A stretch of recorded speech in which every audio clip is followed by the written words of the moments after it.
par rapport à la carabine, surtout parce que ce qui m'intéresse, c'est d'être dans la nature, d'être près des animaux et d'avoir un rapport avec la nature sans concession.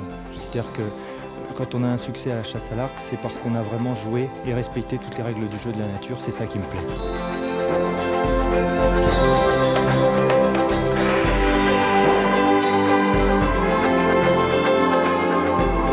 Avec un arc, on est seul en face de la nature est grande, on est tout petit.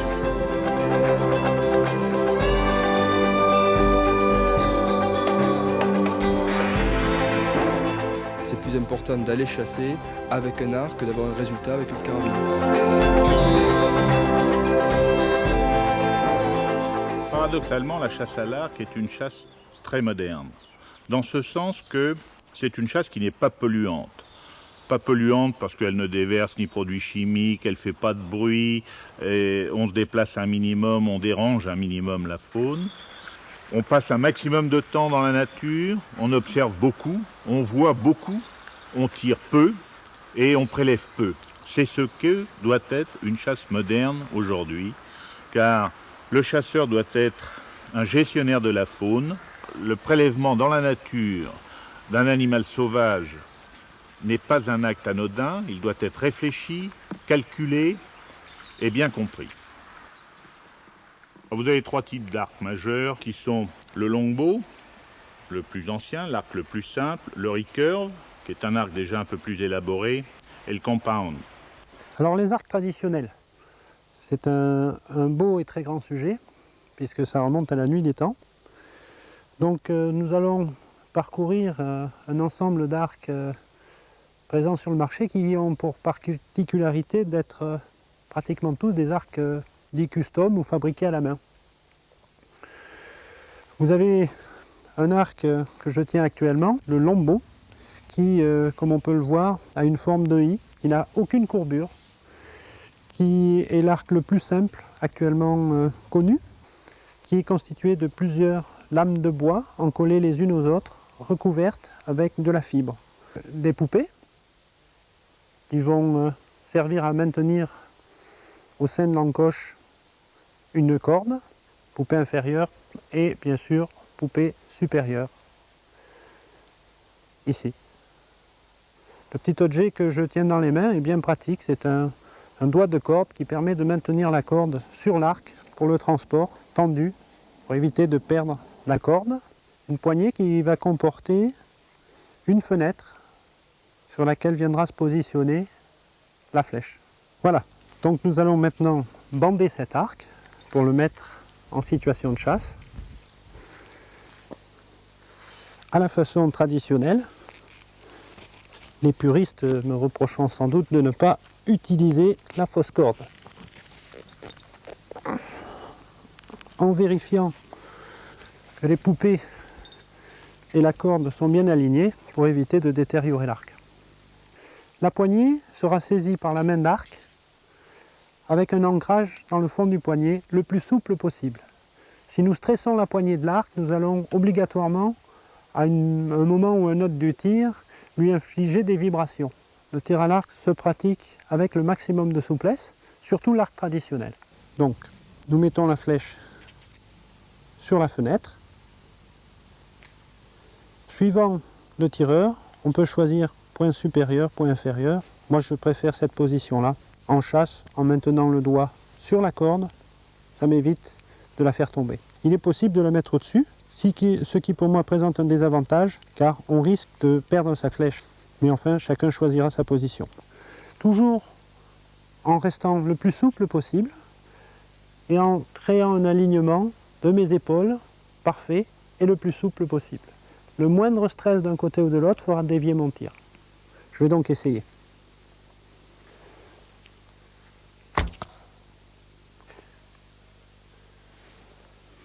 J'utilise une technique de tir avec un doigt dessus, deux doigts en dessous. Il existe une autre technique avec trois doigts en dessous. Pour ma part, je pratique celle-ci. Toujours choisir des flèches qui sont adaptées à l'arc, à la puissance de l'arc et à la longe du tireur. Le mouvement est un mouvement poussé-tiré. À ce titre, il faudra essayer de trouver un équilibre dans la tension et dans le mouvement en restant aligné toujours sur le même plan. Dans un mouvement souple, avec une position et une assise souple au sol. La moindre tension de part ou d'autre entraînera donc quelque part un défaut de tir.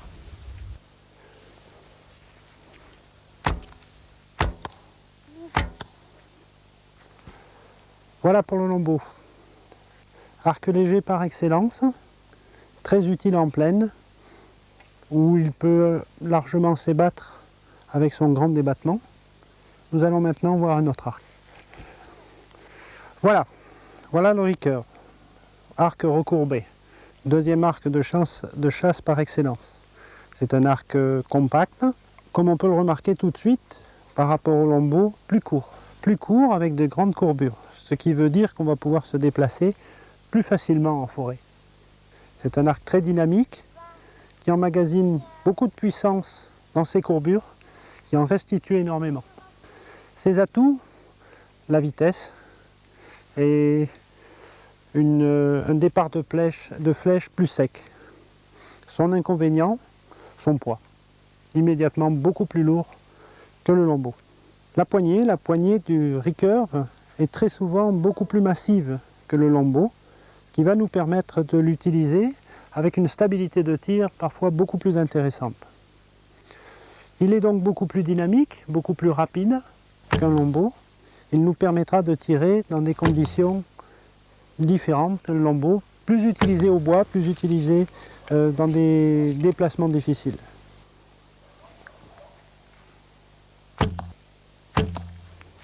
Vous voyez que j'observe toujours un moment de calme après le départ de la flèche. C'est très important. D'abord pour pouvoir identifier le point d'impact de notre flèche et deuxièmement pour la laisser sortir tranquillement.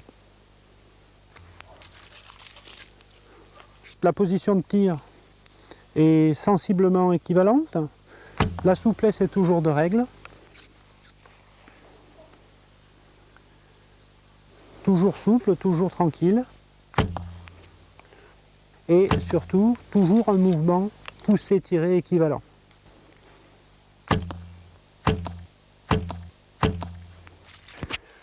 Ah, celui-ci, un arc très particulier, qui est aussi un arc traditionnel, mais qui est dérivé du longbow, avec des branches dites déflex-réflexe pour donner une rapidité et pour donner plus de nervosité à l'arc.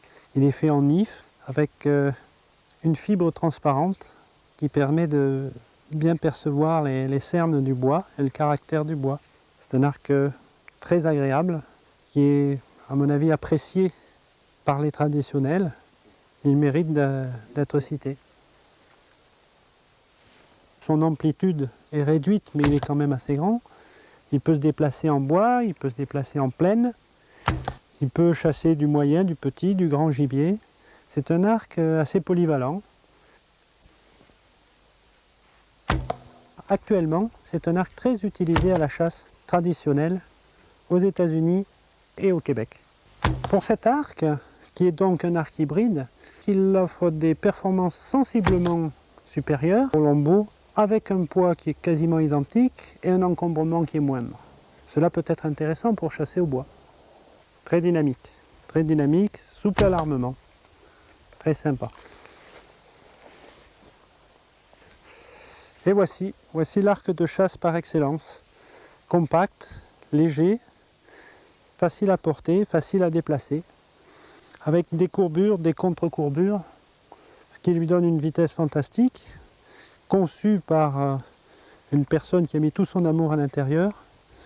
Un arc peut-être parfois difficile à comprendre et un petit peu rigide. Il faut s'y adapter. C'est à l'archer de le faire et c'est à l'archer de le comprendre. L'arc suivra à la chasse et ne faillira jamais.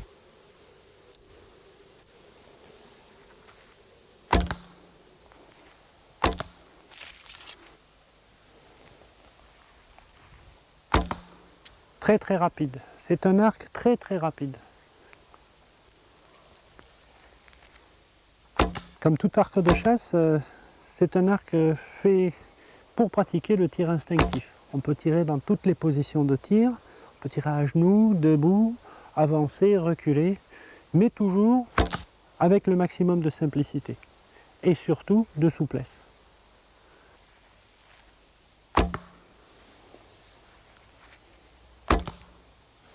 Après avoir vu tous les arcs, quel est le meilleur? De toute façon, c'est uniquement le cœur du chasseur qui commandera le choix de son arme et le choix de sa passion. C'est le rapport entre la chasse, l'arc, la flèche et le chasseur.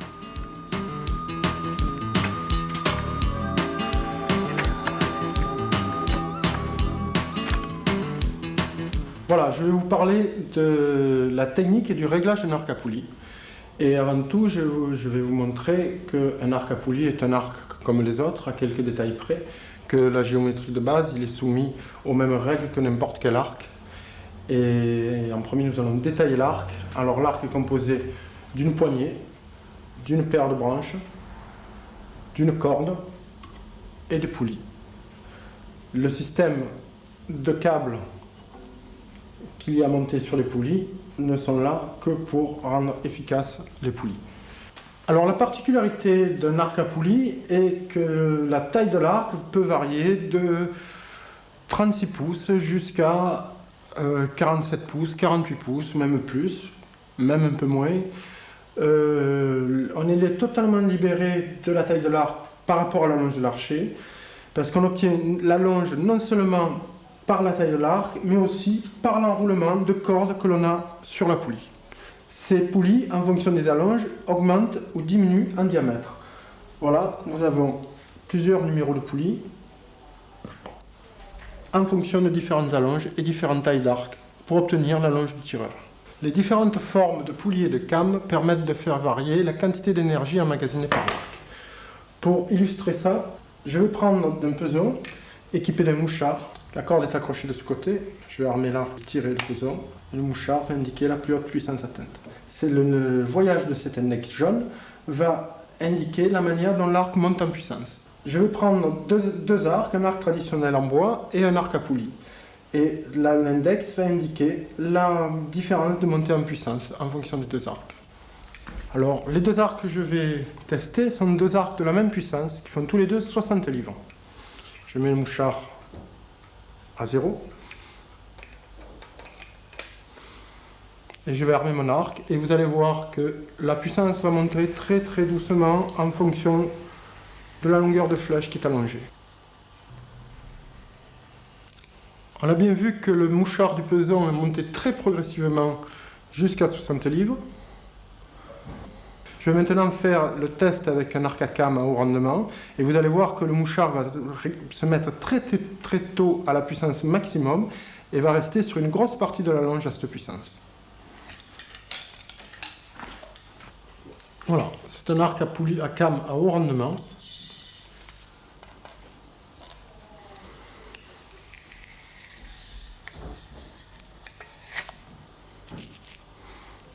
L'index jaune indique la force relaxée de l'arc et diminue à peu près le pic de l'arc de 65%. Au retour, vous allez voir de la même manière, à l'envers, avec un peu moins de puissance, la courbe de l'arc. Vous allez voir que là, il va être de suite à la pleine puissance, pratiquement. Il reste pratiquement à la pleine puissance jusque là.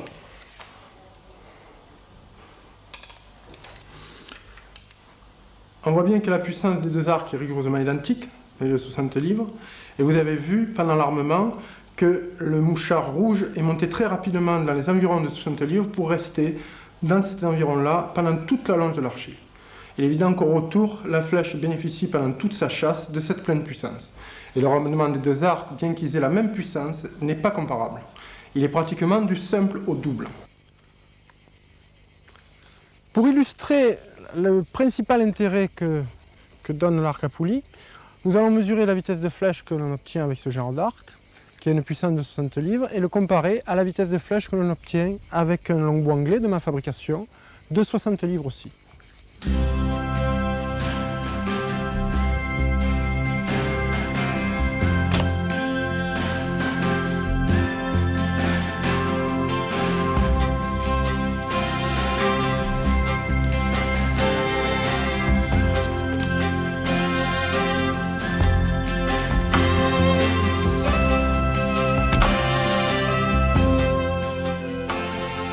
Vous avez pu voir que l'armement de cet arc de 60 livres à cam haute énergie est quand même assez éprouvant, vu que la puissance est sur toute la longe de la flèche.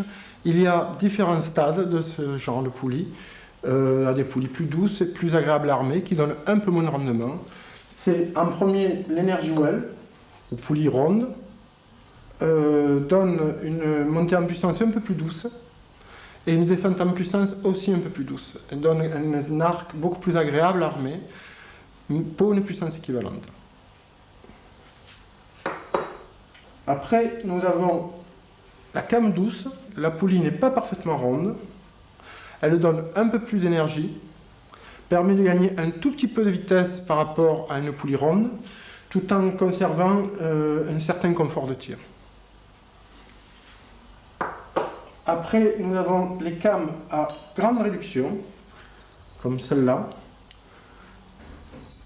qui n'est pas du tout ronde et permet d'emmagasiner beaucoup d'énergie, mais sa forte réduction lui fait perdre un peu d'énergie à l'ancrage de l'archer. Et le rendement correspond à peu près à une came douce. Et en dernier, nous avons les cames à haute énergie, qui sont des gammes très ovalisées, qui donnent un très gros rendement, qui chargent énormément la courbe de l'arc. Ce sont des cames très désagréables à utiliser au niveau armement, mais qui donnent beaucoup d'énergie à la flèche pour une même puissance. La différence qu'il y a entre chaque type de poulie est à peu près de 5 à 7 pieds secondes entre elles. Là, nous avons la courbe d'un arc à poulie ronde. On voit très bien la montée en puissance très progressive, le pic de l'arc et la descente progressive vers la vallée, vers la réduction, où l'on tient qu'une partie de la puissance de l'arc, la partie assurée et l'énergie emmagasinée par l'arc. Là, nous avons la courbe de puissance d'un arc à cam.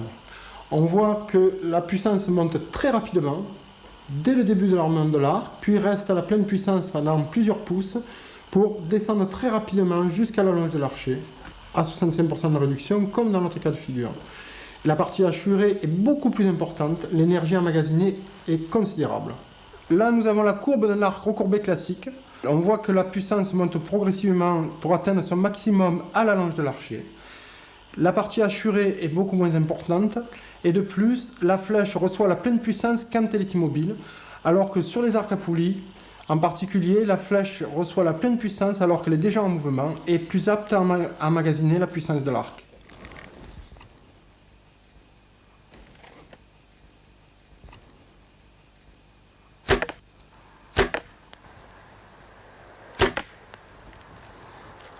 Je vais vous présenter aujourd'hui un mode de chasse particulier qui est la mode de chasse sur tristand que nous appelons en France mirador portatif, qui comporte quelques modifications à ce que l'on peut trouver issus surtout des États-Unis.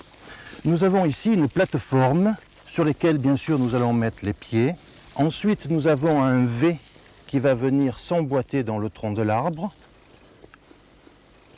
Ensuite une potence sur laquelle va venir s'emboîter le siège qui est amovible pour une facilité de transport que nous pouvons emboîter sur la partie supérieure de la potence. Nous allons maintenant essayer de trouver une coulée de gibier afin d'y installer le tristand, bien sûr à condition de trouver un arbre convenablement placé qui nous permette de le mettre en place.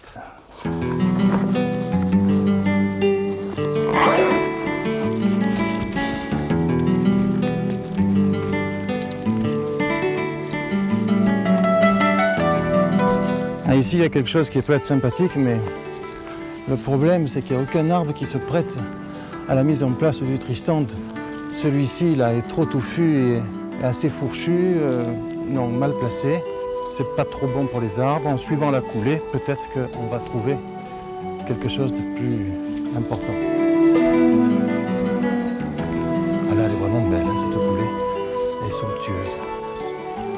Là, il doit sûrement y avoir un trafic intense. Ah, voilà une belle souille. Avec les traces qu'il y a, bon, là c'est vraiment exceptionnel. Hein. Il y a des traces merveilleuses. Il y a des traces de cerf. Il y a même des gros cochons. Là, il faut que je trouve impérativement un arbre qui soit placé à bon vent. Je crois que là-bas, ça doit être pas mal. Cet arbre-là est pas mal, mais il faut voir maintenant la position du vent. Parce que si évidemment j'ai le vent contraire, c'est même pas la peine de s'installer parce qu'on verra rien. Oh, c'est pas mal là. Ça vient comme ça, la souille étant là. Non, c'est intéressant. Je crois que cette branche va faire l'affaire.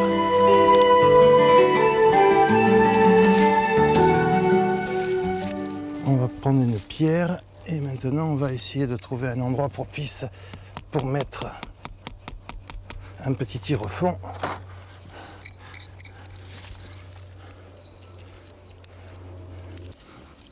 Voilà, on va le visser suffisamment profond pour pas qu'il s'arrache. Là, voilà. On va prendre maintenant le cale-pied qui comporte une tête hexagonale que l'on va venir emboîter dans le tir au fond et le mettre en place. Et maintenant, je vais en mettre un tous les 50 comme un escalier pour monter jusqu'à la bonne hauteur. Par là.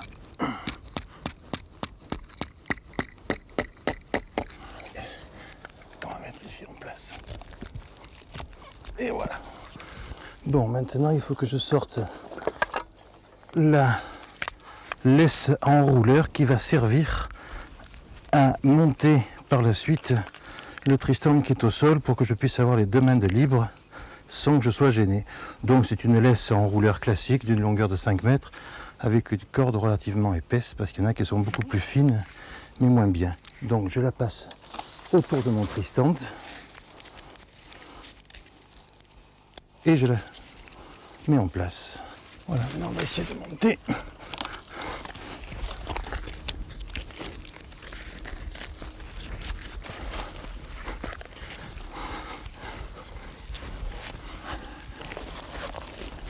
Et on va monter le Tristan. Impec. Alors là, je me sers de ma laisse.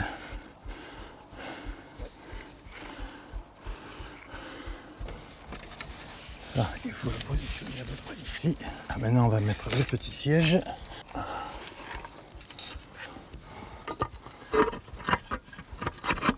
Impeccable. Et voilà donc les deux V qui sont mis de façon là pour pouvoir passer derrière l'arbre et venir ici. Voilà, et là je vais mettre ma sangle à l'intérieur. Voilà. Et maintenant j'ai plus qu'à serrer. Voilà, là c'est bon. Impeccable. Maintenant, je vais pouvoir mettre mon sac et sortir des instruments indispensables qui sont une deuxième sangle pour doubler la première au cas où. Je n'aime pas mettre les chaînes comme font les Américains qui sont très résistantes mais trop bruyantes à mon goût. Donc je préfère mettre une deuxième sangle autour, ici. Voilà. Là, je la mets là.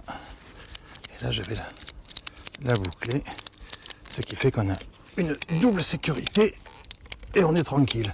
Parce que, suivant la corpulence, c'est nécessaire. On ne sait jamais ce qui peut se produire. Maintenant, je vais sortir la scie parce que je suis gêné par des branches devant la souille qui vont m'empêcher de tirer correctement. C'est quelque chose on ne pense jamais, c'est la visée secondaire de l'archer. L'archer qui est souvent omnubilé par la bête et qui ne voit pas du tout la brindille qui s'intercale entre l'animal et lui et qui la plupart du temps fait tout manquer. Voilà. Là je pense que je suis bon, je vais regarder ma fenêtre. Là, celle-là gêne. Là c'est bon. Celle-là gêne aussi. Et là nous sommes parfait. Si l'animal vient ici, il n'y aura aucun problème. Voilà. Maintenant, il faut installer la sangle de sécurité. Voilà. Ça, c'est quelque chose d'indispensable. Et en plus, je vais vous montrer un petit truc qui n'est pas grand-chose, mais qui est très important. Ce petit truc, c'est simplement ce petit mousqueton qui est ici.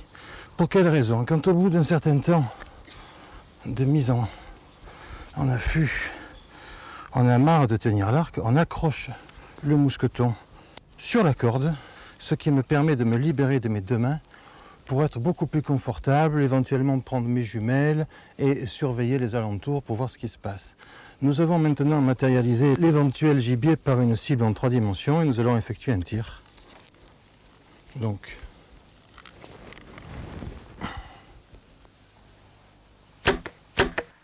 voilà, là, pour pouvoir tirer, on peut très bien souvent mettre la ceinture qui permet de se tenir comme dans le vide, position légèrement penchée.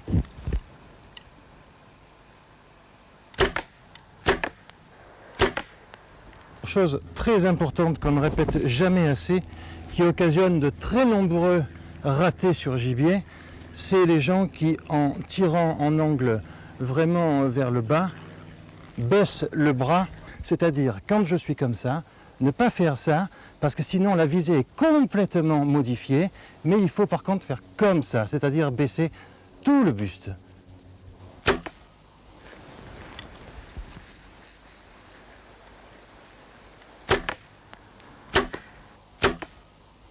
Voilà, la flèche doit devant rentrer un petit peu haute pour, dans l'oblique, pouvoir pénétrer jusqu'au cœur-poumon et ressortir éventuellement derrière l'épaule, suivant si c'est une flèche carbone ou une flèche aluminium. Voilà le tir que l'on peut obtenir sur un tristand. Pour l'archer, le choix de l'arc est très important. Mais il ne faut pas oublier que c'est la flèche qui tue l'animal. Donc la flèche est aussi un élément primordial dans le choix du matériel. Il faut y faire très attention, il faut sans arrêt la vérifier et souvent tirer avec pour savoir si elle vole bien. Donc il y a différents types de fûts, proprement dit. Il y a le fût en aluminium, c'est de l'aluminium anodisé. La particularité de celui-là, c'est qu'il est très résistant aux différentes altérations. C'est un fût qui nécessite très peu d'entretien. Le fût carbone. Alors c'est un fût qui a la particularité d'être très résistant. Et donc c'est un matériau dans lequel la fibre de carbone, on peut faire des fûts très fins. Mais l'inconvénient de celui-là, c'est qu'il n'a pas de poids.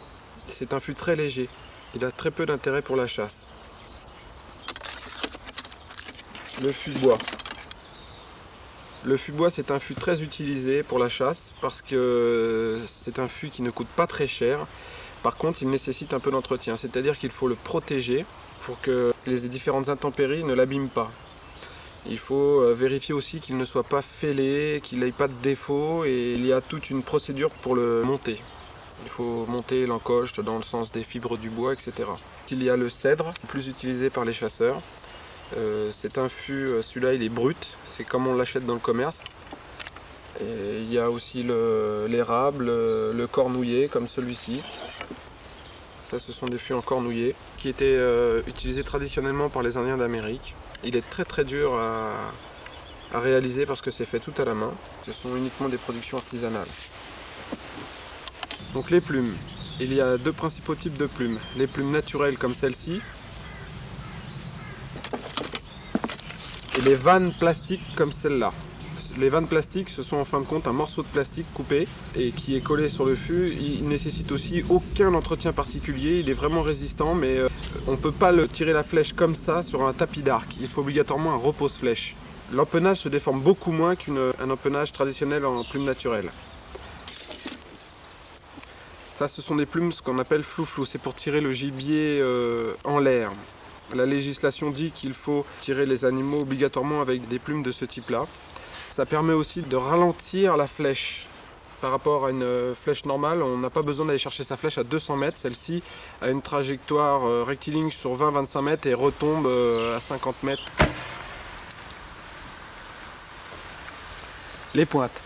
Il existe aussi 3 grandes catégories pour les pointes. Les lames comme celle-ci qui sont utilisées pour le grand gibier ou le petit gibier assez résistant comme le ragondin, le lièvre ou autre. Celle-ci, c'est une 3 lames. C'est une lame qui provoque une hémorragie importante sur l'animal du fait du nombre de lames, ce qui fait une plaie en croix. Donc toujours dans la même catégorie de lames pour le gros gibier. Celle-ci a 2 tranchants. C'est un modèle Howard Hill. C'est une lame qui a fait ses preuves et qui est très robuste. Ce sont des lames qu'on utilise essentiellement pour le gros gibier solide comme le sanglier, le cerf, etc. Ce sont des lames qui ont une pénétration importante et qui ont une faible largeur de coupe quand même. Celle-ci, très robuste, qui se monte sur des fûts bois. Donc vous voyez, la flèche est taillée en cône, qui permet le montage de la lame, on la colle plus exactement. Donc tous ces types de lames servent essentiellement pour le gros gibier. Maintenant on va voir les pointes pour le petit gibier. Les pointes pour petit gibier ont pour but non pas de faire une hémorragie, mais plutôt de faire une onde de choc, d'assommer le gibier. Il ne faut pas non plus que la flèche transperce l'animal de part en part et que l'animal puisse s'en aller comme ça. Il faut que la flèche reste dans le corps de l'animal. Donc il existe plusieurs modèles comme celui-ci où il y a 4 petites pointes. Un autre modèle dans le même genre.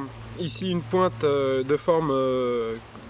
en forme d'ogive mais relativement plate, ce qui permet un effet d'onde de choc et derrière des petites ailettes qui vont freiner la pénétration de la flèche et en même temps faire une petite hémorragie. Les pointes pour le gibier à plumes, dites pointes assommoirs. Ce sont des blunts comme celui-ci en caoutchouc ou alors en métal, simplement une partie plate. Voilà, comme celle-ci. Vous voyez la différence? Donc ces pointes en caoutchouc ou en métal, ça s'appelle des blunts. Ça a essentiellement pour but de tirer des oiseaux en l'air.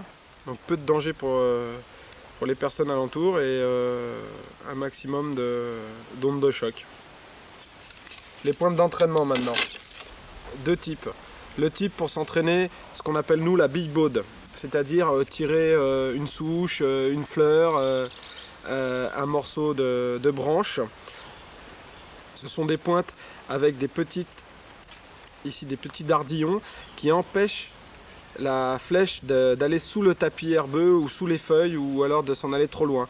Ça freine énormément la flèche à l'impact. Les pointes pour entraînement sur cible, 3D ou sur les paillasses. Voilà. Simplement, ces pointes-là sont interdites à la chasse, c'est uniquement pour l'entraînement. Il ne faut pas tirer n'importe quelle flèche sur n'importe quel arc, il faut absolument que votre flèche soit adaptée à votre arc et à votre allonge. Chaque fût a une rigidité bien particulière qui correspond à la puissance de votre arc, donc il faut bien la choisir. Et de toute façon, quand vous avez trouvé une flèche qui vole bien, qui vous plaît au niveau des couleurs, il ne faut pas en changer et tirer toujours avec la même. Alors je vais vous parler du tir instinctif à la chasse. À la chasse pourquoi? Parce qu'à la chasse, il y a des émotions qui montent au moment de tirer, qui n'ont rien à voir avec ce qu'on peut ressentir quand on s'amuse ou quand on fait un concours ou quand on fait des démonstrations en public. Le tir instinctif à la chasse, ça se passe dans les bois quand on est seul à seul avec son animal. Ça se pratique avec un arc simple, parce que l'arc simple permet à cette impulsion simple qui est au fond du tir instinctif de passer sans être perturbé. Donc un arc simple comme celui-là, c'est un arc recourbé. Ou bien, comme celui-là, qui est un longbow, qui est un arc droit. Ces arcs ont en commun le fait justement d'être légers, d'être simples, et de permettre un tir rapide, dynamique et fluide. Dans le tir instinctif, il n'y a pas à proprement parler de visée au sens linéaire du terme, où on aligne des points, on les maintient et on lâche. Le tir instinctif est une sensation globale. C'est une sensation de pénétrer, de rentrer complètement dans la cible avec son corps, de rentrer complètement dans l'arc avec son corps, de faire un avec l'arc et la cible. Ça, c'est la sensation subjective. Au niveau de la situation objective, le tir instinctif consiste à reprendre seulement le geste habituel de montrer un objet qui va être notre cible. On le montre, On le montre avec la main, mais instinctivement, on aligne toujours la main sur l'œil directeur. On montre. Et en même temps que le bras montre et que l'œil s'aligne, la main qui tient la corde, la main de corde vient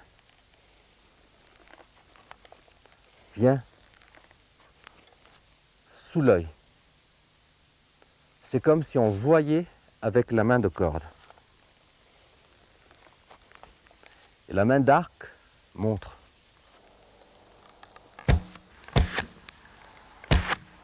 L'opportunité d'un bon tir, ne dure qu'une fraction de seconde. On sent que ça va se passer, ça se passe et c'est terminé.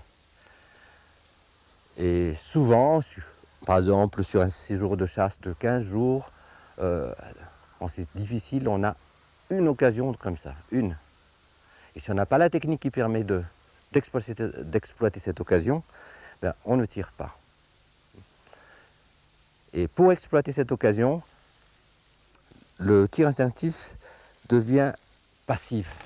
La cible, quand elle se présente comme tirable, déclenche une séquence technique parfaite. Donc c'est une sorte d'inversion de la causalité. C'est la cible qui cause le tir et non plus l'archer qui le décide.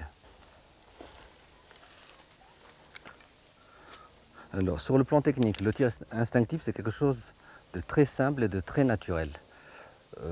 Tout ce qui semble emprunté, artificiel, va vous induire à faire autre chose que le tir instinctif. En situation de chasse, par exemple, vous êtes en train de marcher et tout d'un coup, la situation se présente. Donc, de l'état où vous êtes, il faut arriver à faire un tir instinctif. Vous pouvez être à contre-pied, vous pouvez être placé n'importe comment, il faut faire ce tir. Alors, la façon de s'y prendre, c'est tout d'un coup de tout débloquer.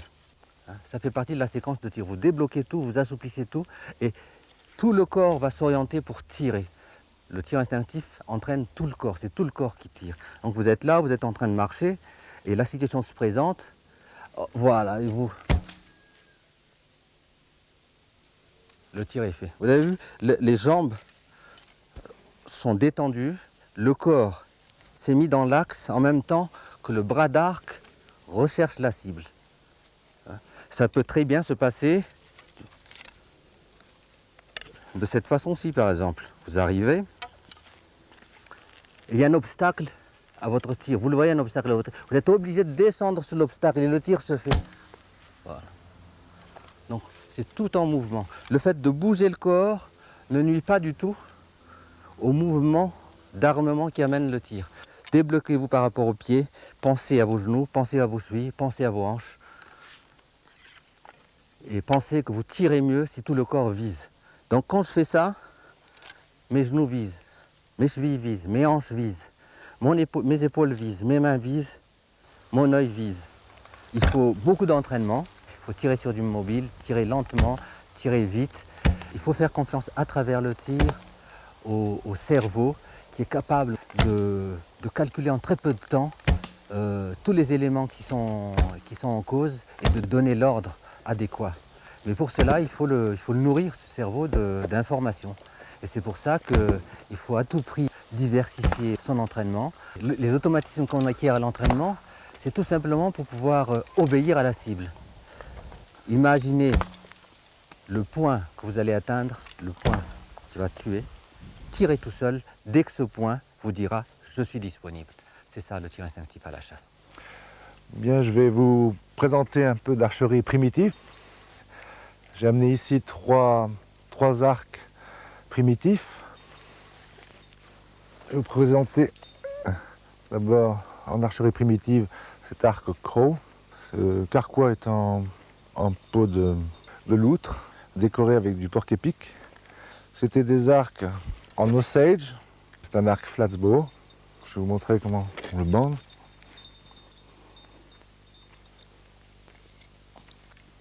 Là, ce sont des arcs d'environ 65 livres. Ça, ce sont des petites peaux de loutre pour le silencieux. La poignée est en cuir, très confortable, mais il n'y a pas de repose-flèche, comme vous pouvez le voir. Le dos de l'arc est recouvert de peau de serpent qui lui donne une certaine élasticité.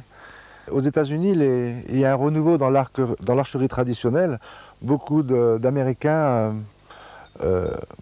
reprennent ces arcs anciens dits primitifs. Alors, je vais vous montrer la façon de tenir la flèche. La flèche se pose sur la main, il n'y a pas de repose-flèche. C'est un tir assez difficile.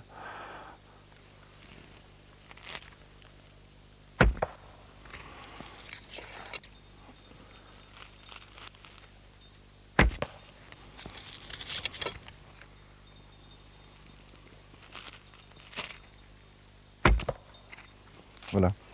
Ce sont des arcs que l'on doit débander aussitôt après les avoir utilisés, parce que ce sont des branches faites dans des bois massifs. Ils prendraient une mauvaise forme. Voilà.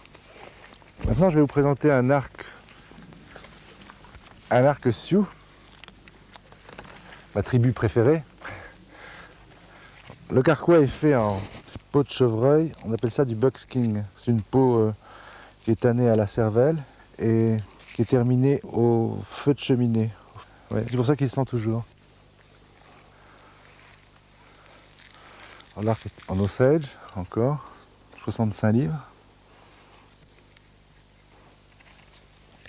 Alors ces arcs ont toujours un banc très étroit par rapport aux autres arcs traditionnels. Celui-ci a un repose-flèche pour avoir une précision plus grande.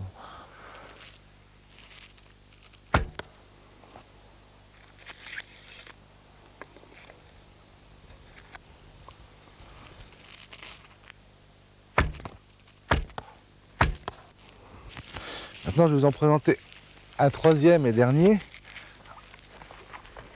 C'est également un arc Sioux. Carquois, c'est moi qui l'ai fait. L'arc est en Osage. Il est assez impressionnant parce que on remarque encore la branche brute de l'arbre. Dans le temps, le chaman choisissait lui-même la branche. Il disait c'était cette branche, c'est pas autre chose. On remarque les nœuds, la branche est tordue.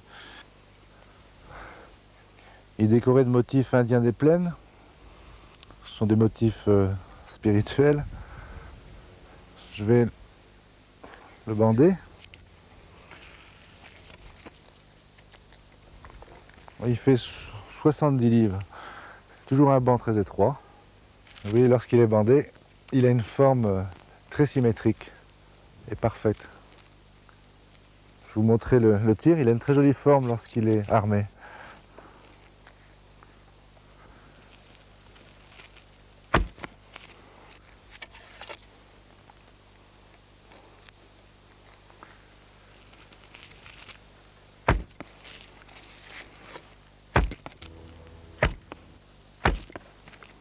Eh bien, personnellement, je suis de plus en plus attiré par cette sorte d'arc, autant pour la chasse que pour la collection. Je pense que c'est un retour aux sources. L'arrêté ministériel du 15 février 1995 édicte toute une série de mesures ayant trait au matériel. Première de ces mesures porte sur les arcs. Si l'on considère la corde, on doit savoir que celle-ci doit être d'une longueur supérieure à 95 cm. Cette longueur se mesure pour ce type d'arc d'une boucle à l'autre. En revanche, si l'on considère les arcs de type à mécanisme, on prendra cette mesure entre chaque tangente à la poulie ou à la came perpendiculaire à la corde. L'armement et le maintien en position armée ne doivent être dus qu'à la seule force de l'archet. En outre, l'arrêté prévoit que tout système de décoche automatique est interdit. Le transport des arcs ne peut se faire à bord d'un véhicule que débandé ou placé sous étui. Il est bon de préciser la notion d'arc bandé. C'est en fait un arc sur lequel la corde est encochée et qui est prête à tirer. Dans le cas des arcs à mécanisme, il sera impératif de les transporter sous étui.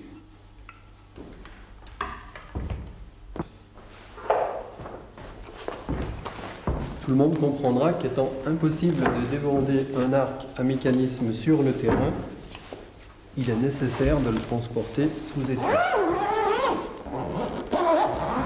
Toutes les flèches emportées par le chasseur doivent être identifiées par le numéro de son permis de chasser. Il est conseillé d'inscrire ce numéro de part ou d'autre de la plume coque avec un feutre de type permanent. Sur les fûts bois, le numéro peut être facilement pyrogravé. Pour les pointes, sont interdites les pointes field, les pointes de tir sur cible et les pointes articulées. Sont donc autorisées les pointes judo, les pointes à lame, les pointes dites assommoir, embout caoutchouc, embout métallique. Est aussi autorisé l'emploi de rondelles de type adhère. Sont aussi interdites les pointes munies d'un dispositif toxique ou explosif. Pour la chasse du gibier à plumes en vol, on ne doit utiliser que des pointes non munies de lame.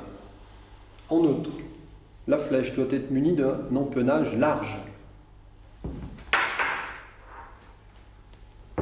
La partie la plus large de cet empennage doit avoir un diamètre supérieur à 6 cm. La présence d'un empennage large se comprend aisément pour freiner la redescente de la flèche. De même que l'absence de lame à la pointe se comprend pour éviter d'éventuelles blessures lors d'une retombée aussi de la flèche. Pour la chasse du grand gibier, on ne doit utiliser que des flèches d'un poids supérieur ou égal à 30 grammes. Ce poids s'entend tout élément compris, de l'encoche jusqu'à la pointe avec des lames. Pour la pointe, le nombre de lames doit être au moins égal à 2. La partie tranchante de ces lames doit faire au minimum 40 mm et le diamètre doit faire au moins 25 mm. L'ensemble des règles que nous venons de revoir ensemble est surtout dicté par un souci d'éthique, de bon sens et de sécurité. Un petit détail cependant, n'oubliez pas d'identifier vos flèches au numéro de votre permis de chasser.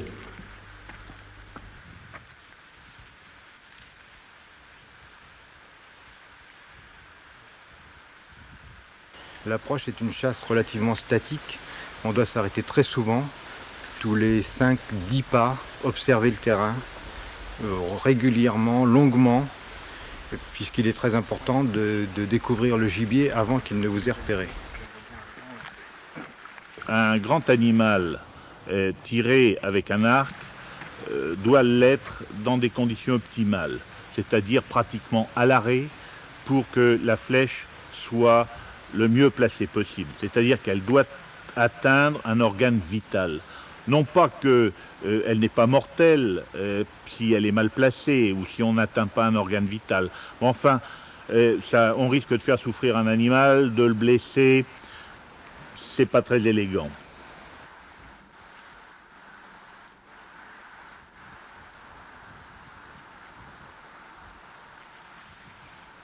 Toujours approcher avec le vent de face, autant que faire se peut, en faisant un minimum de bruit. Alors là, bon, évidemment, les vêtements sont importants. Il faut éviter toutes les matières bruyantes, cirées, enfin imperméables, nylon, etc. Donc laine, coton, chaussures silencieuses.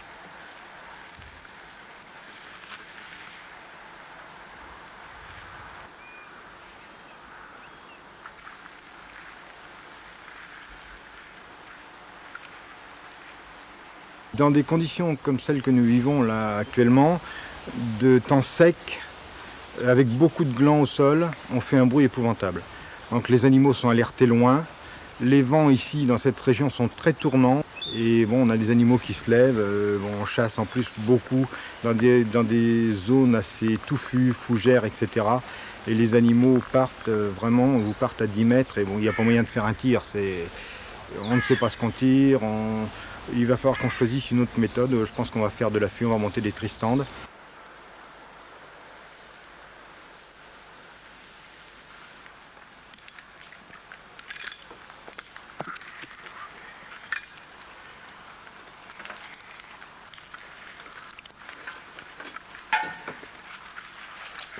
Nous avons monté 2 tristandes, donc un pour le tireur et un pour le caméraman, le plus proche l'un de l'autre.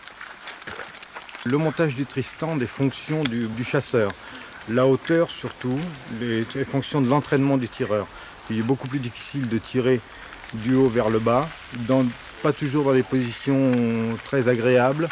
On tire souvent assis parce qu'on n'a pas pu se lever, on n'a pas eu le temps de se lever quand l'animal est arrivé. Et ça nécessite de l'entraînement. Donc dans des mesures raisonnables, plus c'est bas, mieux ça vaut. C'est-à-dire que les pieds à 3 mètres du sol, c'est bien. Ce qui met quand on est levé la tête à 4 mètres, 4 mètres 50 en gros, c'est parfait. Ça ne donne pas un angle trop important parce que l'animal est vu de haut et beaucoup plus étroit bien sûr. Et le tir doit être volontairement abaissé parce qu'on a tendance à tirer beaucoup plus haut de par la position. Je te dis qu'il craque. Si tu tournes du cul sur ces machins-là, ça craque. Ah oui. Non mais là, il n'y a pas besoin de tourner.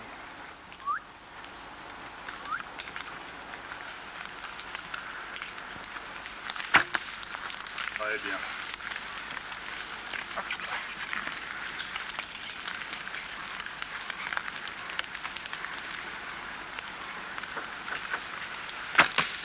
Très bien. Très bien.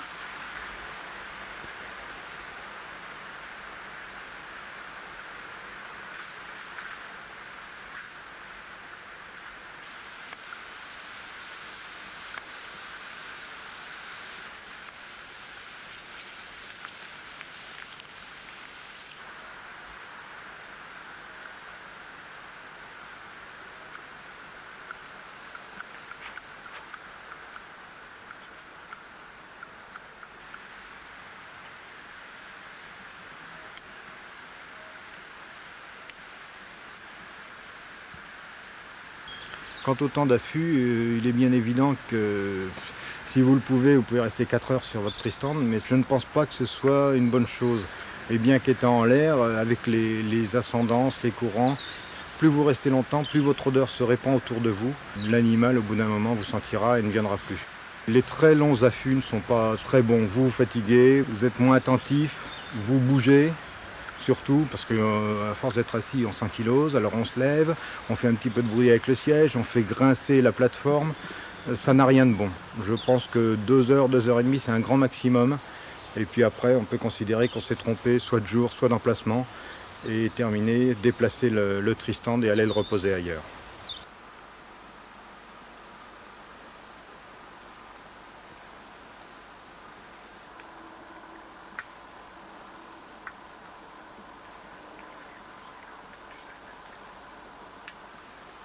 Donc, il faut une bonne paire de jumelles pour voir les animaux arriver.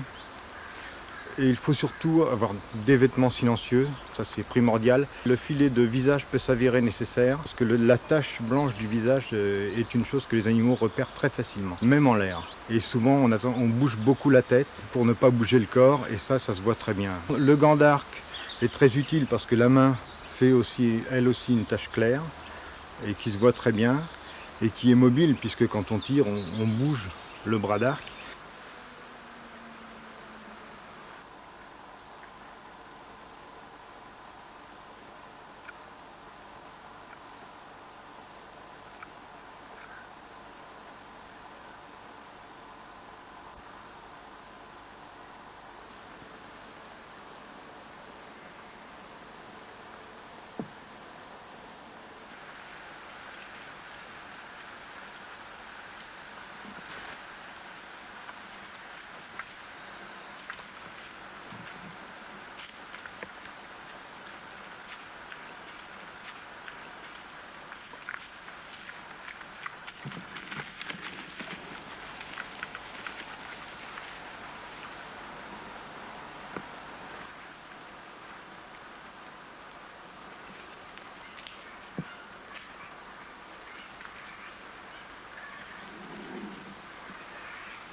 L'idéal, c'est d'attendre 1 heure, voire 1 heure et demie avant de bouger, ne serait-ce que sur la plateforme ou de son poste au sol.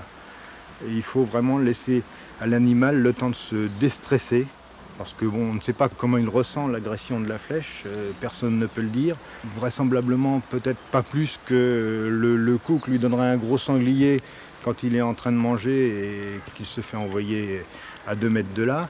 Mais il doit tout de même sentir que c'est plus grave, et donc il faut le laisser se calmer, le laisser se coucher, et surtout éviter de se précipiter derrière pour le relever, ou alors là il va aller jusqu'au bout de ses forces et il peut aller loin.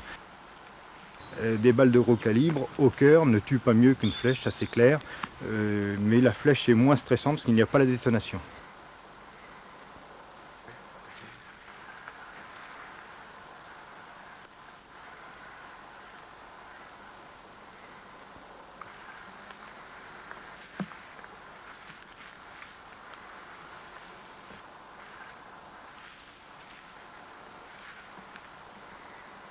Je vais regarder la jumelle si je ne vois pas mon empennage qui dépasse quelque part dans les fougères.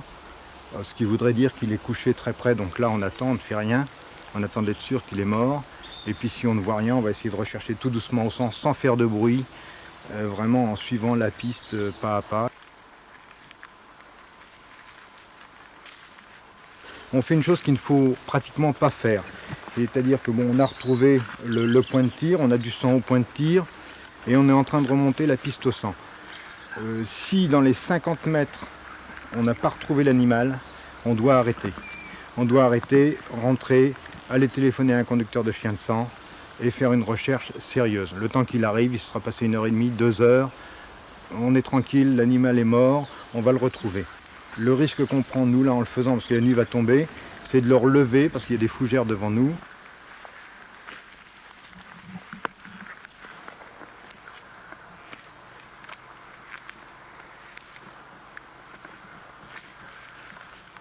Voilà, elle est passée complètement à travers, elle est ressortie par l'empennage. Bon, elle ne doit pas être bien loin. On ne le voit pas parce qu'il y a des fougères, mais je pense qu'il est là dans le coin. Quelque part par là, dans un rayon de 50 mètres à peu près. Bon, je la plante là, hein, c'est comme repère pour la recherche, pour avoir un axe au dernier endroit où on a trouvé du sang. Que là maintenant il va saigner, mais il va certainement pas saigner à l'extérieur. Okay.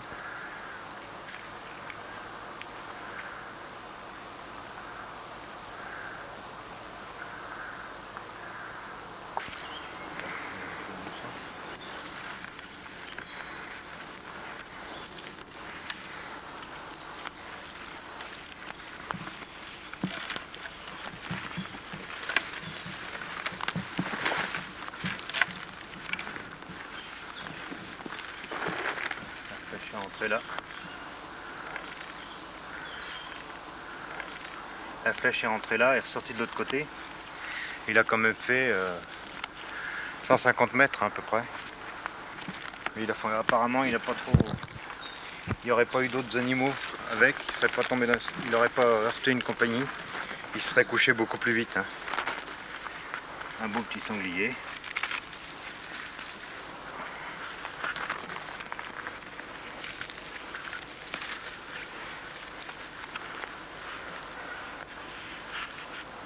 Un petit mâle.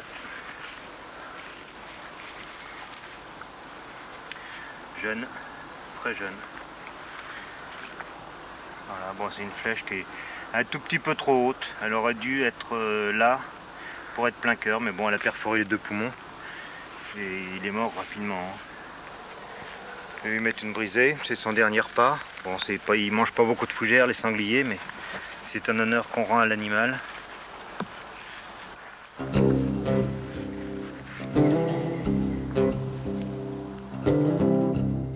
L'arc, c'est presque un bout de bois. On est seul, on entend des bruits, on est seul avec les bêtes, pour moi, c'est extraordinaire. Plus je fais cette chasse-là, plus j'y vais, plus j'ai envie d'aller. C'est dommage que je ne peux pas aller tout le temps.